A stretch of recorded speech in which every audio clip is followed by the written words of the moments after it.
नमस्कार दोस्तों, स्वागत है आप सभी का एक बार फिर से। देखिए दोस्तों, हिस्ट्री का डोज फैक्ट हर रोज़ अपनी सीरीज चल रही है और इसके अंदर लगभग 7 वीडियो अपलोड किए जा चुके हैं और इस सीरीज़ का यह 8वां वीडियो है। यदि आपने अभी तक प्लेलिस्ट में वीडियो जाकर नहीं देखे हैं तो इन सबको देख सकते हैं। इसके अलावा इस चैनल पर 110 से अधिक टीचिंग वीडियो अपलोड किए जा चुके हैं, जिसमें आधुनिक भारत का इतिहास, मध्यकालीन, प्राचीन भारत, वर्ल्ड हिस्ट्री, ऐसे वीडियो इंपॉर्टेंट फैक्ट सहित कुछ क्वेश्चन के, तो कुल मिलाकर 110 वीडियो अपलोड किए जा चुके हैं यहाँ। तो सारे ही वीडियो आपके लिए इंपॉर्टेंट है और बहुत ज़्यादा इंपॉर्टेंट है, वही टॉपिक यहाँ पर डाले गए हैं। आप इन सबको देख सकते हैं। चैनल को अभी तक सब्सक्राइब नहीं किया तो इसको सब्सक्राइब कर सकते हैं। तो शुरू करते हैं आज हिस्ट्री का डोज। इसके अंदर आपको मध्यकालीन, वर्ल्ड हिस्ट्री के प्रश्न नहीं मिलेंगे, आपको बता रहा हूँ। मध्यकालीन, आधुनिक भारत और प्राचीन भारत के कुछ प्रश्नों को समेटे हुए ये वीडियो मिलेगा आपको। तो शुरू करते हैं। देखिए, पहला प्रश्न आपका है कि महात्मा गांधी द्वारा नमक आंदोलन 1930 में चलाया गया था, ठीक है। और इसका कारण यह है कि महात्मा गांधी का उद्देश्य था कि गरीबों को नमक मुफ्त मिल सके। तो आपको बताना है, निम्नलिखित के कूट की चयन करना है। सविनय अवज्ञा आंदोलन जो कि 1930 में चलाया गया था उसको, ठीक है ना। तो ये यूपीएससी में इस तरह के प्रश्न पूछे जाते हैं, आप इसको देख सकते हैं। पहला कथन इसमें ए और आर दोनों सही है तथा आर ए की सही व्याख्या करता है। दूसरा है ए तथा आर दोनों सही है परंतु आर इसकी सही व्याख्या नहीं करता है। तीसरा ऑप्शन है ए सही है परंतु आर गलत है। चौथा ऑप्शन इसके अंदर ए गलत है परंतु आर सही है। तो देखिए दोस्तों, जो महात्मा गांधी के द्वारा सविनय अवज्ञा आंदोलन चलाया गया था दांडी यात्रा के द्वारा, तो यहाँ पर इन्होंने नमक कानून तोड़ने के लिए चलाया था। ये नहीं था कि गरीबों को मुफ्त मिल सके नमक। हालांकि इनका जो उद्देश्य था ये था कि जनता को कर मुक्त नमक मिले, मुफ्त का नहीं था, कर मुक्त का था, ठीक है। तो इसका सही उत्तर क्या होगा? ए तो सही है परंतु आर क्या हो जाएगा? गलत। तो इसका तीसरा जो विकल्प है वो एकदम सही रहेगा। तो आप इसके अंदर देख सकते हैं। तो पहला प्रश्न हो गया आपका आधुनिक भारत से। समझ आए तो वीडियो कैसे लग रहा है ये भी आप अवश्य बताएंगे, समझ आ रहा है या नहीं आ रहा। दूसरा प्रश्न है, प्रथम विधि आयोग के अध्यक्ष कौन थे? बहुत ही सामान्य सा प्रश्न है और बार बार एग्जाम में पूछा जाता है, करीब सैकड़ों बार एग्जाम में आ चुका है। तो प्रथम विधि आयोग के अध्यक्ष मैकाले जी हैं, जो लॉर्ड विलियम बेंटिंक के समय विधि आयोग के अध्यक्ष बनाए जाते हैं। तीसरा है प्रश्न, किसने ईस्ट इंडिया कंपनी के बारे में यह टिप्पणी की कि कंपनी एक असंगति है परंतु यह उस व्यवस्था का भाग है जहाँ पर सब कुछ ही असंगत है। तो यह एक तरह से टिप्पणी की गई थी ईस्ट इंडिया कंपनी के बारे में। और यह टिप्पणी किसके द्वारा की गई थी? यह कथन किसका है? कई बार एग्जाम में, नेट के एग्जाम में ये पूछा जा चुका है एक दो बार। तो आप ये बताएंगे, वारेन हेस्टिंग की, लॉर्ड मैकाले की, क्लाइव की या के एम पन्नीकर की। तो ये जो कथन है कंपनी के बारे में ये मैकाले का है, तो इसका भी उत्तर क्या होगा? बी सही हो जाएगा। इसके बाद में भी मैकाले से ही प्रश्न उठाया गया है। तीसरा प्रश्न आप देख सकते हैं कि इसके अंदर लॉर्ड मैकाले का कथन है कि किसके प्रति था। यह कथन किसके प्रति कहा गया लॉर्ड मैकाले ने? कि वह पहला व्यक्ति था जिसने पहली बार अनुभव किया कि मुगल साम्राज्य के खंडरों पर एक यूरोपीय साम्राज्य बनाया जा सकता है।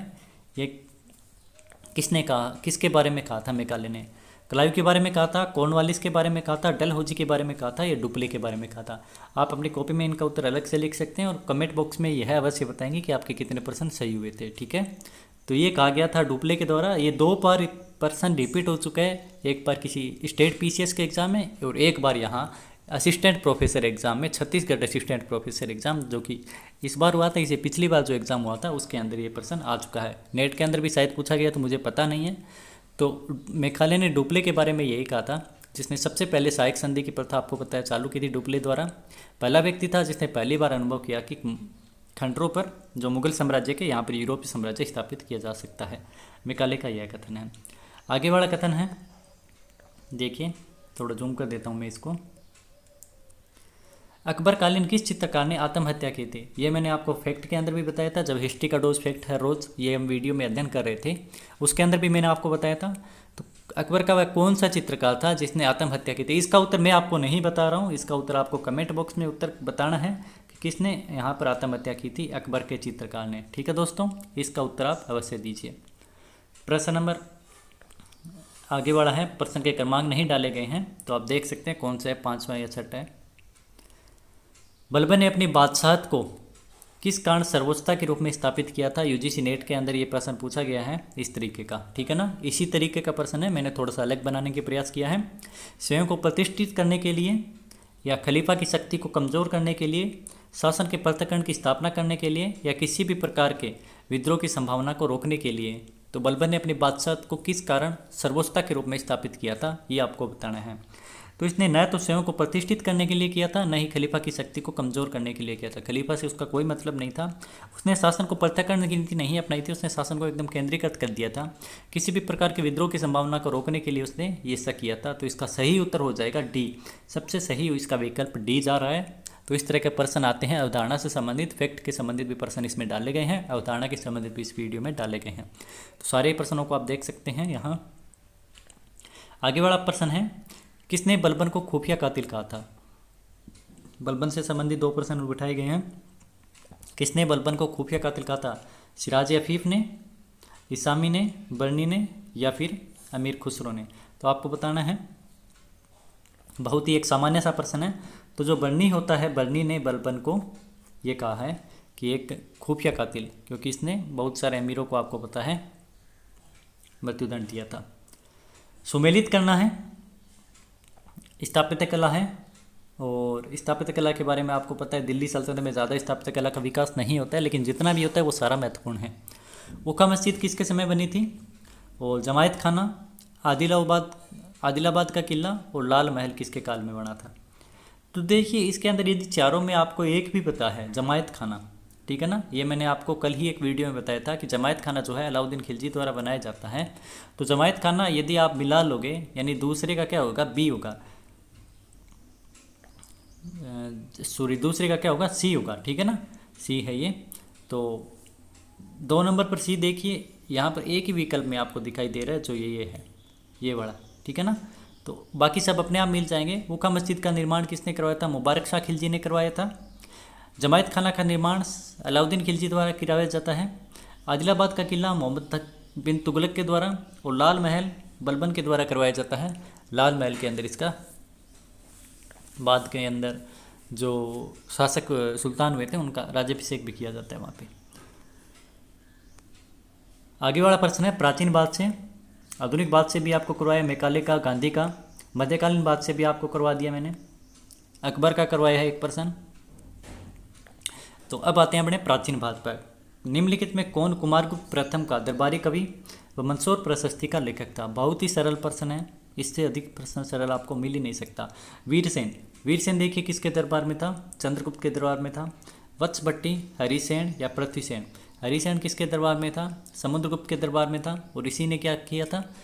प्रयाग प्रशस्ति की रचना की थी। तो इसका सही उत्तर क्या हो जाएगा? वत्सभट्टी होगा, जिसने मंदसौर प्रशस्ति की रचना की थी। और मंदसौर प्रशस्ति बहुत ही ज़्यादा इंपॉर्टेंट है, मैंने 1-2 बार यहाँ पर पोस्ट भी की हैं, तो आप उसको देख सकते हैं। वीडियो बनाकर भी मैं आपको अलग से समझा दूंगा।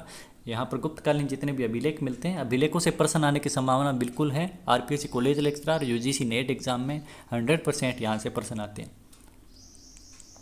आगे वाला प्रश्न है, चंद्रगुप्त द्वितीय का प्रधान सचिव वीरसेन था। वीरसेन क्या था? वैष्णव था, शैव था, जैनी था, या बौद्ध था? ठीक है ना। तो आपको बताना है चंद्रगुप्त द्वितीय का जो प्रधान सचिव वीरसेन था वो क्या था? तो ये था आपका शैव, ठीक है ना। और अमृत कवि था, वो था बौद्ध, और ये था शैव था, ठीक है। इन दोनों के बारे में ही आप ध्यान रखेंगे। 1-2 बार ये पूछे गए हैं इस तरह से।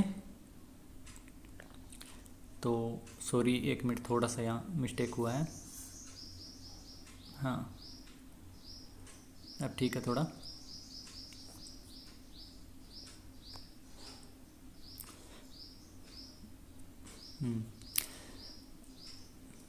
यहाँ आपको थोड़ा सा फैक्ट ये ध्यान में रखना है कि धरणीबंध प्रयाग प्रशस्ति में समुद्रगुप्त को कहा गया है, और जो कि किसने रचित, इसकी रचना किसने की थी? इसकी रचना की जाती है हरिसेन के द्वारा। वहीं उदयगिरी अभिलेख जो कि चंद्रगुप्त द्वितीय के समय वीरसेन के द्वारा लिखा गया था, इसमें कर्तन से पृथ्वी जय यानी संपूर्ण पृथ्वी को जीतने वाला चंद्रगुप्त द्वितीय को बताया गया है। तो ये आप दोनों ही फैक्ट थोड़ा सा ध्यान रखेंगे। आगे वाला प्रश्न है, निम्नलिखित में कौन सा एक कथन सत्य नहीं है? असत्य कथन की पहचान करनी है आपको। चंद्रगुप्त द्वितीय का सचिव वीरसेन सेन था, जिसने भगवान शिव की पूजा के लिए उदयगिरी पहाड़ी पर एक गुफा का निर्माण करवाया था। बिल्कुल ही सही बात है, अभी हम पढ़ कर आए हैं। सांची लेख के अनुसार वीरसेन ने सांची महाविहार के लिए आर्य संघ को 25 दिनारे व ईश्वरवासक गांव दान में दिया था। चंद्रगुप्त द्वितीय का सेनापति अम्रकवी बौद्ध था। बिल्कुल सही बात है, यह भी मैं आपको बता चुका हूँ। मथुरा लेख में आर्योदिताचार्य नामक एक सेव का उल्लेख मिलता है, जिसने अपने पुण्य अर्जन के लिए 2 शिवलिंगों की स्थापना की थी। यहाँ पर पाशुपत संप्रदाय का प्राचीन उल्लेख मिलता है, प्राचीनतम नहीं प्राचीन है, ठीक है। तो आप यह बता सकते हैं कि इसमें से कौन सा गलत आपको लग रहा है। तो इसका सही उत्तर आप अपनी कॉपी में देख लीजिए, नोट कर लीजिए, मैं आपको उसका उत्तर बता रहा हूँ। तो इसका जो सही उत्तर है दोस्तों, वो आपका रहेगा दूसरा, ये बड़ा, कि सांची लेख के अनुसार वीरसेन ने सांची महाविहार के लिए आर्य संघ को 25 दिनारे व ईश्वरवासक गांव दान में दिया था। तो वीरसेन नहीं था, यहाँ पर अमृतकवि था, ठीक है। ये थोड़ा सा आप ध्यान रखेंगे इसके अंदर। तो वीडियो कैसा लगा ये आप अवश्य बताएंगे कमेंट करके। ये कुछ महत्वपूर्ण प्रश्न थे, जिसमें से आपको प्राचीन भारत के, मध्यकालीन भारत के, आधुनिक भारत के कुछ प्रश्न देखने को मिले। मुगल काल से भी थे, सल्तनत काल से भी थे। तो किस तरह से आपको लगा ये वीडियो कमेंट करके अवश्य बताएंगे। लाइक सब्सक्राइब कमेंट करना न भूलिए। थैंक यू दोस्तों। आपके एग्ज़ाम में जिस भी एग्ज़ाम की आप तैयारी कर रहे हैं उसमें निरंतर आपको सफलता मिलती रहे। Thank you.